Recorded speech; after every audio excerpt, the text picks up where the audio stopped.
welcome to another episode of Indie Talks. I'm your host, Aisha Lewis Redway, and my beautiful co-host, Danielle Weeks. All right, so tonight, of course, like any other night, we are talking to some of the most baddest artists, creatives that's doing a thing in the music industry. And tonight, I mean, we got an alien superstar with us.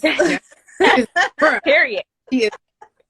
Period. Okay. So I definitely want to say thank you so much for being here with us tonight. Thank you just for everything that you do, the music, the writing, all the above. I mean, hats off to you. Yes.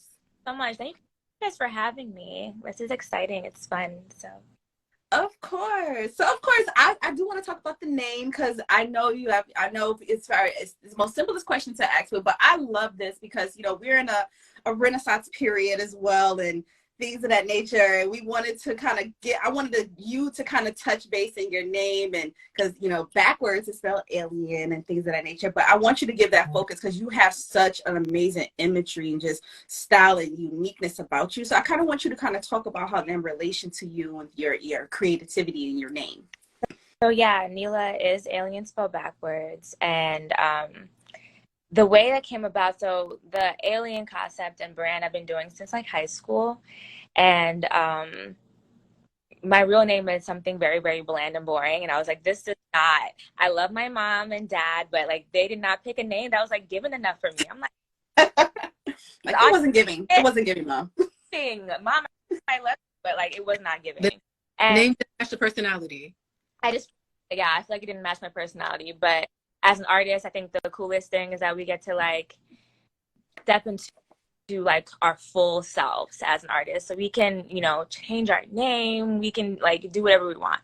And when I first moved to Atlanta, I was working with an A&R, and they were actually clowning me for my whole aesthetic and everything. Like they were just like, it's not sexy. Like, you know, they were really clowning me. And they also agreed that like the name didn't really match, like, you know, artistry and who I was. That's like the only thing we agreed on. Mm-hmm. At the time, you could have Siri like read for you. So I literally put alien backwards in my notes and had Siri read it for me, and it came up as Neila. And I was like, oh, what about Neila? And they're like, oh, that's perfect. And I was like, you don't even know that it's alien spelled backwards, even though y'all were just clowning me about that, but whatever. But yeah, that's how it came about. And then from there, I just feel like I really like stepped into myself for real, as far as just like the way I look and my brand, and it just all like flowed together. Like a million vision boards and went shopping with my mom's credit card. And mom's credit card. I was probably like 19, like when I did the name change. So like, you know, I was still a teen, you know, mom and dad. So but yeah, so that's kind of how it started. Okay. And you mentioned that you moved to Atlanta, you met an A&R. So talk about that transition going to Atlanta and how like you got started when it came to music. So I've been doing music pretty much my entire life. I danced ballet for like 11, 12 years. Mm-hmm. And then I was classically trained vocally, probably like the same amount of years. And I'm from South Florida. So in Florida's awesome for like so many things, but like entertainment and like music, especially, you know, in 2013 and stuff, like there wasn't really like that much going on. Like there wasn't too much to do. And I know people are like, well, build where you're from. I'm like, I'm not waiting around. I'm not waiting around forever. So my parents knew that I didn't want to stay in Florida, and I was like, I'm either going to LA or Atlanta.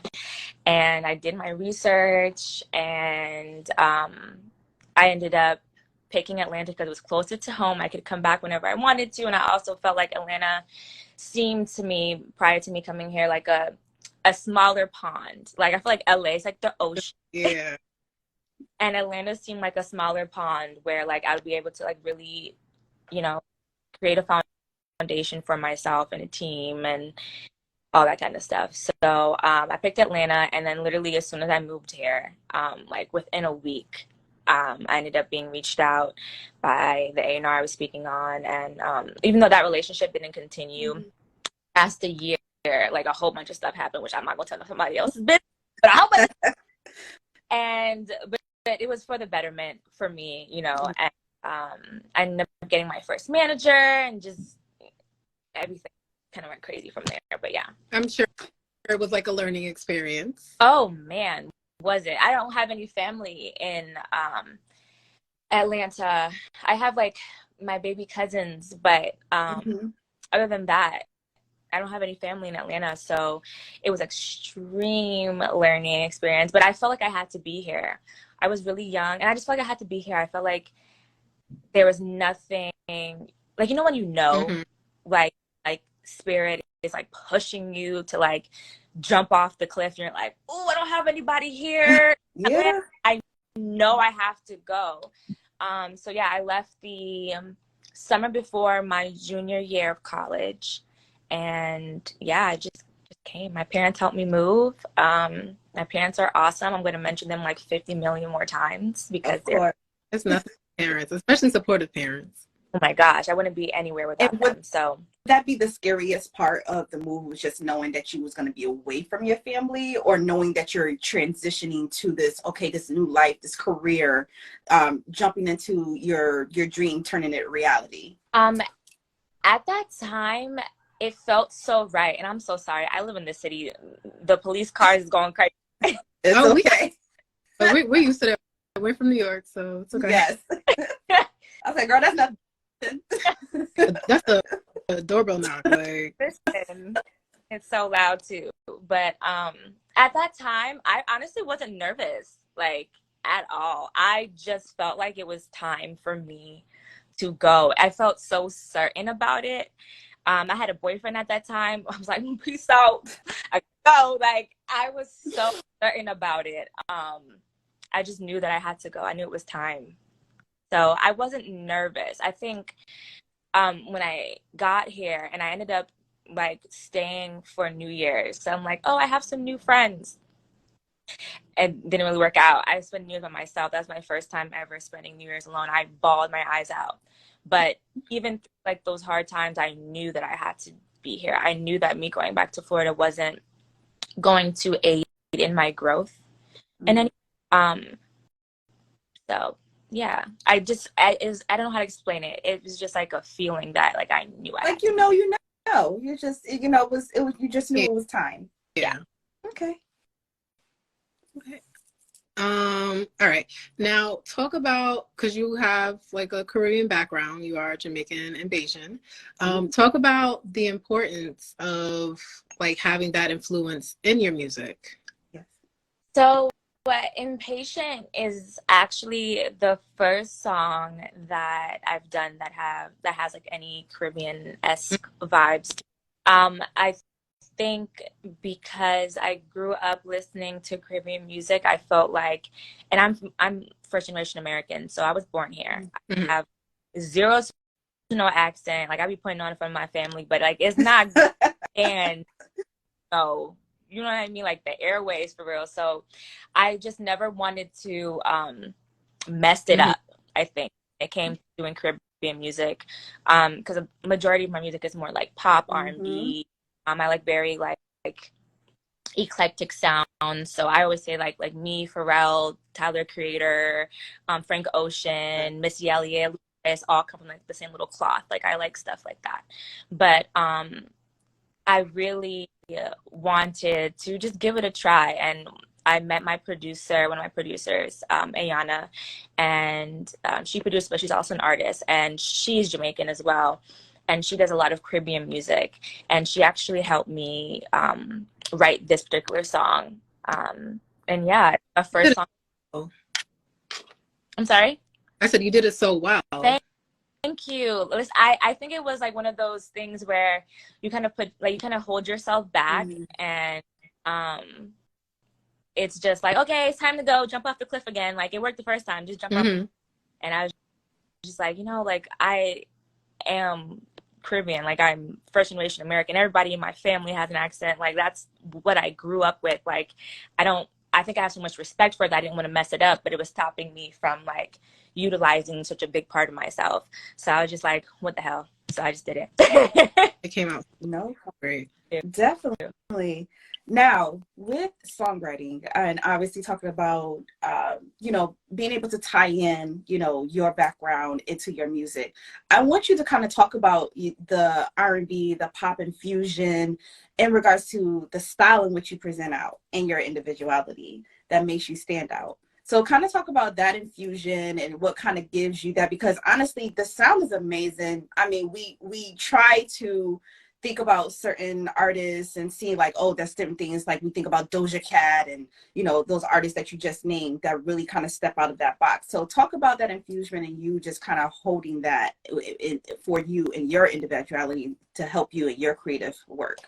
I naturally gravitate towards things that sound or feel or like look a little funky. That just look like, okay, like that's some different ass shit. Like whenever, can I, sorry. Whenever me and my producers we start working, like our point is to always like push the boundary of sounds, like whatever that means. And I have a very like straightforward writing style, so it makes it very pop. So I think that's where like the pop comes in. But I grew up, you know, watching 106 in Park. I'm a 90s baby, and yeah, like seeing like Busta Rhymes and Janet Jackson and like all these people like on the, like I would come home from school like, okay, got my ready, like mommy That was like screen AJ. Memories. Okay, like and so seeing the visuals and stuff like that was like, oh my god, like that is inspiring to me, you know, like, and you know, I feel like everyone's a fan of, because I did like 50 million projects on Beyonce growing up, but I think artists like Ludacris and Busta and Janet Jackson and stuff like that really pulled on like my visual creativity. So yeah, that's as I got older and I even went back and like listened more. I like, especially Ludacris. I want to give Ludacris like all his flowers because I feel like he does not get mentioned enough. He is so amazing to me. Like I can't even like begin to explain Creative how style he has. Like it's I just get so much visual inspiration from like Luda and Missy and like, you know, so yeah, it's just like I said, like growing up in the 90s. I was a kid. I was born in the later 90s, but just being able to like see that and like Grow up with it. thousands, yeah, and being able to like be like, wow, like this is what I want to do. You know what I'm saying? That was the moment where I was like, this is what I want to do. So that kind of sticks with you, I think, you know. Okay. Listen, ain't nothing like Missy and Busta in the 90s, you know. And those were like that was like such like different, I guess like their visuals is just like top tier, you know, like I don't know, I can't even explain it. Like you have lived it in order to like, you know, feel it. Yeah, I was just so creative and like being a little kid and like seeing that as the visual representation of like being an artist, it's like, oh, like, and that was the early 2000s. So we're in 2023, like the boundaries are endless. You know, of course, I'm an independent artist, so the boundaries are not endless for me currently, but but you know, as my career continues to grow, and I have such an amazing team, and you know, the budget gets a little bit bigger, like, you know, that's definitely the goal. But so right, sonically, that's what we go for. But it's Daniel, before you ask your question, I just want to make a comment, because when you talk about that creative art, and I obviously before we get on our interviews, we do a lot of research. We're checking out everything basically, and the visuals I see, like, you know, the artwork in which you have, oh my god, top tier, amazing. And it's just like, I see exactly how you will set the tone for this generation of music in regards to how you have the 90s influences into what you are putting out. So first of all, I commend you. Like, it's amazing. So I wanted to add that to finish. Okay. Now I want to kind of go back a little bit because we were talking about Impatient a little bit. Now talk about, because you have Capella Gray on the song in the video. Talk about how that came about and what other connections you're looking to pull after that. So my manager, Paul Ashby, he is freaking awesome. Shout out, manager. Yes, he is awesome. I'm like super blessed to have like some really amazing human beings around me. Like I can't even begin to rant and rave about them. But he is a tour manager as well, and he's been on. I think he said like 200 and something tours like in the last like 3 years. It's really ridiculous. Mm-hmm. And he tour managed for Capella, and at the time we had Impatient. Impatient was done for quite some time prior to us releasing it, and I was just like, I originally was looking to get another artist, and they ended up on Beyonce's album. And I said, well, price that's not in my budget. Like, hold on. But I hear you. Congratulations. I will circle back around. And right. What artist or Beam. Okay. Okay. Yes. Yes. Energy. Yeah. Okay. Super freaking awesome, and I'm so proud of him. Congratulations, definitely. And so we were talking, and and then I was like, okay, cool. I'm not gonna help. And then a couple months later, I was like, we should get Capella on it. And he was like, the budget don't say that. And like, of course, like I think people don't realize that I'm like super independent. Like it's not like I have like a publishing company, or I don't know. Like I'm like super like as independent can get. So everything is definitely financed between like me, my parents, and my manager, like literally. So like he looking at his pockets, I'm looking at mine. What's going on up there? She's like, girl, so we ended up being able, he listened to the song, he ended up loving it. He ended up like doing such an amazing like, I don't even know how to explain it, but he was just like, I'm going to do this for like, for what you guys can afford it for. And cause I like the song, mm-hmm. And at the end of the day, people forget that like the entertainment industry is a business. So there are things, there are moments where, people, do stuff, you know what I mean? But at the end of the day, like it costs to be an artist. It costs a lot. And, he really helped us out as far as that. And he sent back his verse, and I was like, I love it. Yeah, like the two of you guys on that song, and even just in the video, like the chemistry, it fits so well. That was the vibe, everything, the flow, just amazing. That was at the video shoot. We never met before that. Really? And then we actually just shot that show last month on the 16th, the week of Valentine's Day, the week of Valentine's. And that was our first time meeting. He was super cool. I'm like super like obnoxiously like, hi everybody, okay, like I'm that person. So yeah, it was great. The whole entire video shoot was honestly so much fun. We had a great time, and yeah, it just came out so naturally. Honestly, like I tend to like just give it to God at that point. Like the day of I'm like, listen, I know shit gonna go wrong today, but God, just take it. Just whatever it is, just take it, because my nervous system cannot handle anymore.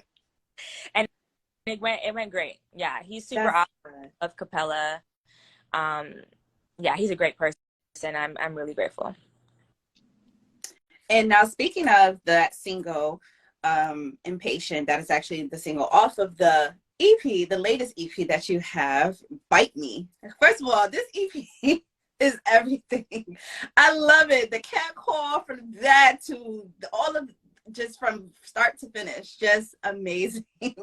I think track number 3, My Body, is my personal favorite. I think of that one. So first of all, talk about the focus, because obviously it talks about, you know, self-love. It talks about confidence, being sexy, you know, just knowing you, you know, and feeling comfortable within your skin.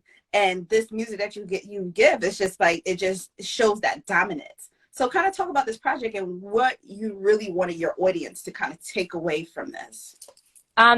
Pretty much exactly what you just said. I feel like I like 90% of my music from like 2020 to now is pretty much about that. We all are people and we have our ups and our downs. Like, you know, it took me like some real fight to be as confident as I am, and I'm still working on it every single day. So I feel like I'm very grateful for the opportunity and the gift to put out music and be able to create things from literal nothing. So if I'm able to do that, like, my gratitude is to like bring something positive to others, whether that's, like you said, like confidence. Like, that's my big thing, is just, even with my friends and people around me, like this is what we have, like us, right? You know, like at the end of the day, like we have ourselves, we have our loved ones, but like the choices and decisions that we make come from us, and we have to be confident. We have to be confident in our intuition. We have to be confident in our bodies. We have to be confident in who we are, because that's ultimately who we go to sleep with. When we close our eyes, that's all we got. So so that's my main focus, is just to uplift and provide confidence, make people feel good, make people feel sexy, because child, there's so many days. Who we telling? So many days. So if I can provide that for somebody else, that's my service. Now, you have a song on your EP called That Bitch. What are 3 things that you need to make you feel like you're that bitch, that girl? Me personally? Yes. Okay. So it changes all the time, honestly. But for the last like few years, I have to meditate. Like, have to meditate. That's like a big thing for me. Recently I've been doing like a lot of breath work. Me a lot. Prior to meditation, it's like, I'm not going to show you, it looks so weird, but it's breath. It's like in increments of 5. And then I really like food. Like, I know that sounds so crazy, because like, how does that make you feel like that bitch? But like, when I really like and enjoy eating pies. And pies and pasta. I know that's so freaking random, but food, really, honestly, because when it comes to material things, like, I have a full face of makeup, like, you know what I'm saying? And I was struggling today. Like, I was in the bathroom trying to put on makeup, like, oh, I don't feel cute. So like, I say it's like gloss or like some type of something, you know what I'm saying? You look beautiful. I was just gonna say. Thank you.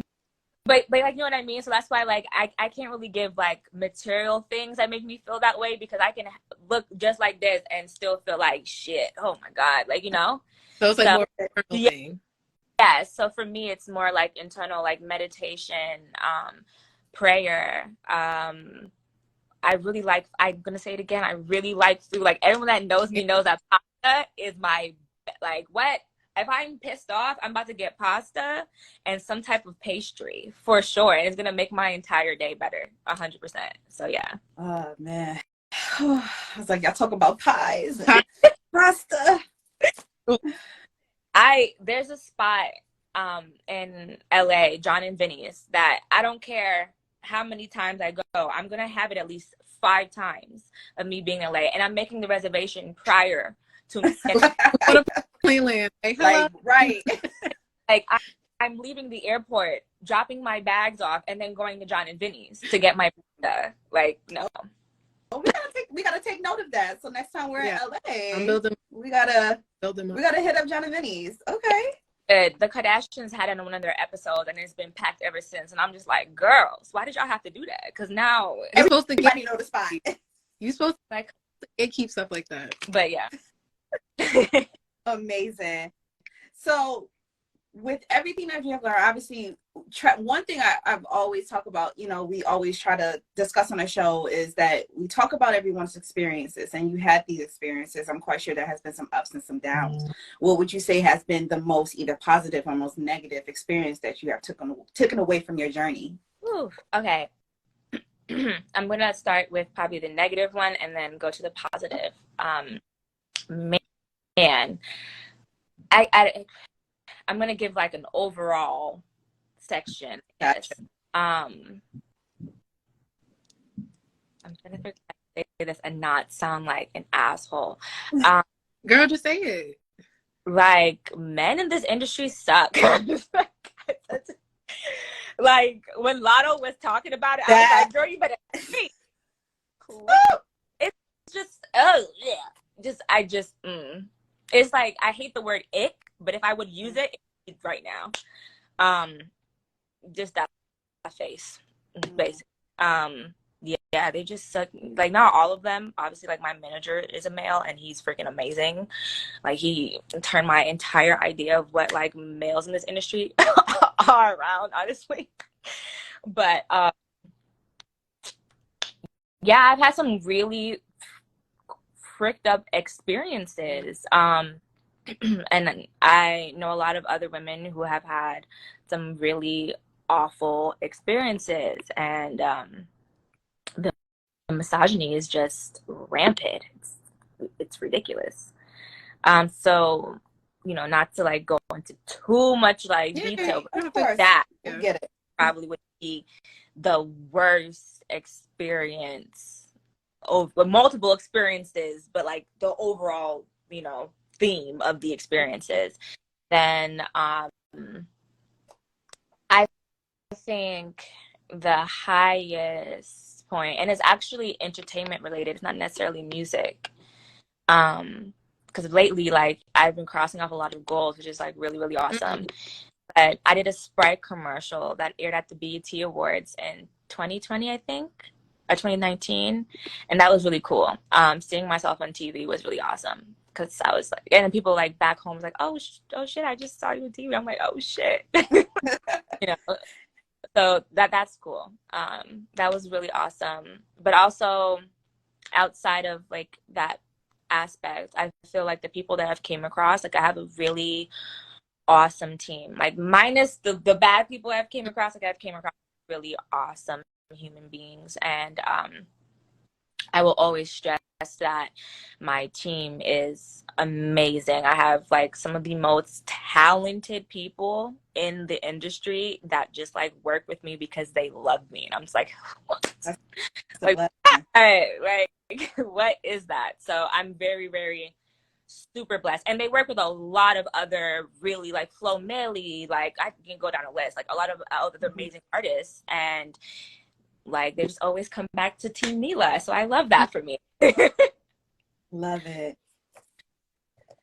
And first of all, Neila, thank you so much for sitting down, having this fire conversation with us. We love just being able to hear your story and hear your journey in regards to where you're looking to be, because we totally believe in your music and what you're doing, from everything from you got the visual treatments, you have the artwork, you have the sound. I love the look, hands down, very unique, very strategic. So we just want to say we're proud of you and we want you to keep going. Definitely.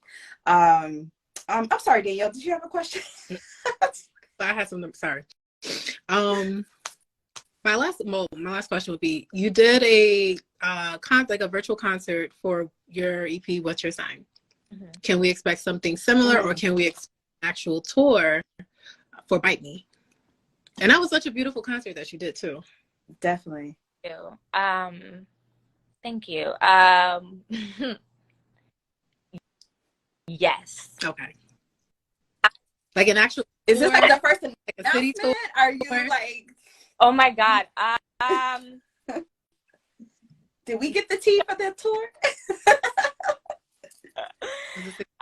So it hasn't been fully confirmed yet, but it definitely, I can say that it won't be virtual. It'd be more like in person without me like saying something. And then it's like, you know, it hasn't been fully like cemented yet. Like literally maybe what's today? Maybe like last week or this Monday or something, I think it might have been this Monday. My manager was like, hey, so guess what? You know what I'm saying? So still figuring You're going on tour with somebody or you're doing so okay. So like I said, it's a very high possibility, but I've definitely learned through my process and journey that until things are completely confirmed, anything can go, because there was 2 tour prospects last year, you know, so I just really want everything, the ink to dry and then to be like, hey guys, before I get too excited. So Gotcha. Definitely. God did it. There'll be more like real life people to people performances. Yeah.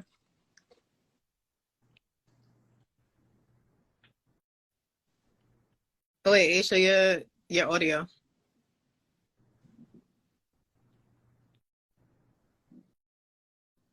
No.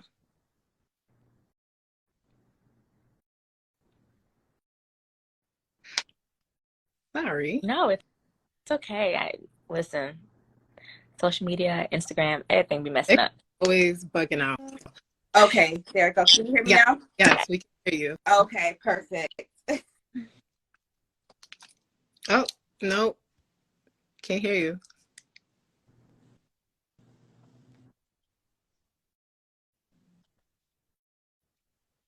My iPad keeps ringing, so it's interrupting. And I set it on Do Not Disturb, so I was like, I don't understand what's going on. All right. So my apologies on that one, of course. So lastly, just to kind of wrap this up, you know, obviously with a lot of independent artists, you expressed multiple times how independent your focus is in regards to your music, which listen, we support independent artists. So listen, like I say it every week, make sure y'all is not just like streaming it. Please go purchase the music. I'm telling you, I have a whole list of music of independent artists who is doing their thing, but definitely you are one of them on top of that list. So please do not just hit the add button, hit the download, go purchase. I don't care if it costs you $1.99, 99 cents, $2.99, $5.99, $9.99. Definitely support, because it takes a lot to be an independent artist, guys. Trust me. Trust. Takes a lot. So let's definitely show that support and love. And I don't in forever, like, you know, I'm not one of those artists that's like standing on like I'm gonna be independent forever. Like, no, definitely not. Okay. It's hard, you know. I'm just currently independent. I've recently realized that people think I'm signed, and I want to make that clear, just in case anybody wants to come over here. I'm not signed, so yeah. But in case anybody wants to get her signed. Yes. So definitely, and it's good to hear, because I think sometimes, I mean, of course, we're in the era where independent is definitely important when it comes to being as an indie artist. And we don't want to take away, being for someone who came from working in the major label sector, you know, we don't want to take away from the fact that, you know, what major labels can do. I think is really how you can work it. You know, you are showing that, you know, hey, I can develop a budget. I can be able to work with what I have to be able to give assets and be able to give, you know, good visuals and give great music. So being that you are coming with probably actually 75% to the table with what, but obviously besides the huge money, you know, budgets and things like that, you come into the table literally 75% ready. You know what I'm saying? So and that's good. And then all you need is them spend their money. You know, ain't nothing wrong with getting their money. So for artists who are trying to find themselves, or at a point where it's just like, you know, hey, I love this independent thing. I love my musical journey. Sometimes I do get discouraged. What encouragement can you provide to them based on your story and your longevity in which you done had so far? Ooh, it's definitely ebb and flow, for sure. Everything, you know, yeah, I'm in an ebb right now, so I think I can definitely relate to this question at this very particular moment. But you have to literally, it's just a day by day. You have to just keep putting one foot in front of the other. Like there's like no, unfortunately, there's no magical button, you know, that you just push. And you know, because when you're passionate about something and you love something, like you want to keep moving forward in it, you know. So you can control your own actions. You can control what list somebody puts you on. You know, you can't control like what playlist, you know, someone does or doesn't put you on, but you can 100% control like your work ethic and your fortitude and your willpower.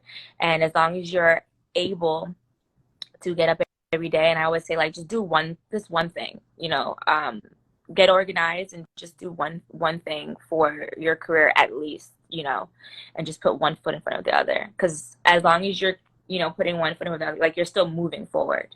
So Amazing. And of course, I have to ask, who are your top 5 artists that you are listening to? oh so Frank Ocean is like a consistent, like for always. I love him so much. I've been really, since we're coming off of the project and we do have some more music dropping this year, I've been really like deep diving into like everything Ludacris related. Maybe a collab? My God, I would literally, that would make me so happy. That would just make like the little girl in me like, yay, we did it. That would be awesome. No, it'll happen. So awesome. I've actually performed at a couple Luda days and I've met him before, so that'll be great. His mom said I'm awesome, so like hopefully, you know, it'll work out. But yeah, Luda, so Frank, Luda, Missy Elliott is like an ongoing thing for me all the time. I really love Usher. Really, really love Usher, like vocally. I think he's really awesome. Beyonce, because like She's Beyonce. Like there's no literally Beyonce. It's, like yeah, I'll speak without listening to Beyonce. But yeah, so Frank Ocean's a consistent for me. Beyonce is consistent for me. I do like my deep dives in like Pharrell. If you asked me this question like a year ago, I would have said Tyler the Creator. I haven't been like as delved into Tyler as usually, but he's one of my definitely top 10. So yeah. All right. And shout out to Deontay Hitchcock that is actually featured on Don't Touch. So, yeah. Shout out. So first of all, thank you once again for this amazing conversation. Such a vibe. We love just sitting down doing a nice little chit chat and everything. So we appreciate you coming through. Definitely if anybody on your team, they want to shoot like your ad and you know what you got coming up or anything of that nature, let your team know, put it in. Make sure guys you want support. Please follow Neila. I mean just amazing, hands down, visuals, music. I cannot stress it enough. If you are not, and you on this live or you're listening to the playback, please make sure you do go follow her. Definitely follow Geneus or us. We are bringing you amazing artists just like Neila every Thursday, sitting to them, talking about their journey in music. So please, definitely. Thank you guys so much. Of course. Thank you, definitely. And you enjoy the rest of your day. You too. Have a good night. Good night. I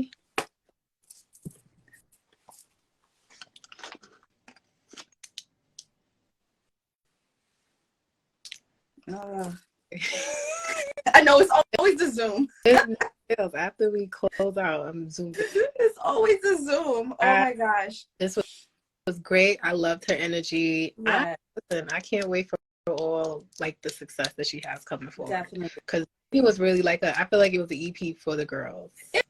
It definitely was. I mean, and you know me, I listen to any new music, you know, we always try to put out and, you know, bring some attention to a lot of indie artists, you know, male, female, and in the style in which they're bringing out their music. And I discovered her music and her over Instagram, and I was just like, this got something to it. So I was kind of listening to some of her early work all the way up to present, and it was just like, oh, she is definitely tapping into something. Like, I love it, because as soon as she started talking about like the influences of the 90s, like Busta Rhymes, Missy, like that's literally when I first started listening to her. Like that's what it was giving me. And I was just like, but it's more in a newer generation, like something more in with the imagery and everything. And I was just like, oh man, this is perfect. Like, yeah. So I was super excited. My medicine done kicked in. I feel happy. Meanwhile, I think something going on with me because my eye been itching. So girl, I've been trying so hard not to do my eye. And this eye. I'm like, oh god. So anyway, now that was people like FaceTime. It was like, are you okay? I see your eye and everything. I was like, I'm fine. It's just my allergies. So I was like, okay, but not in the middle of the live, guys. But I appreciate everybody checking in. But guys, thank you so much for being here. Neila is amazing. Please, once again, like I said, if you are not following her, please make sure you hit the follow button and definitely support her music. For us as well, listen, every Thursday, we are bringing you some amazing artists and music professionals that are doing their thing. So definitely be here with us on every Thursday, 7 p.m. Eastern time. Next week, I think we have Hitman Audio, so fully confirmed. So I did see him in the live, so shout out to him. We're going to be talking with him on next week. So guys, thank you so much. And oh yes, our podcast. Please check out our podcast. We do have a podcast. Exactly. Please, guys, we are talking about some of the most craziest entertainment news, new music, not only major, but also independent music as well. So we're putting you on to some good things and giving you just a little bit of tea. Just a little bit. It's the Women's Month. So yes. And some coins. Any woman, just cash up her. Any money. Definitely. So guys, definitely. And also we do have our AMP radio. It's called Geneus Music Only. So we are playing a lot of the indie artists. We're playing a lot of the major artists, today's music. So definitely check us out. That's on Mondays, 8 p.m. Eastern time as well on AMP Radio. So Geneus Music Only over here. All right, guys.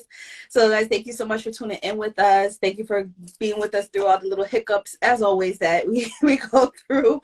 And thank you for supporting us. It's nothing but love over here, and we do appreciate it.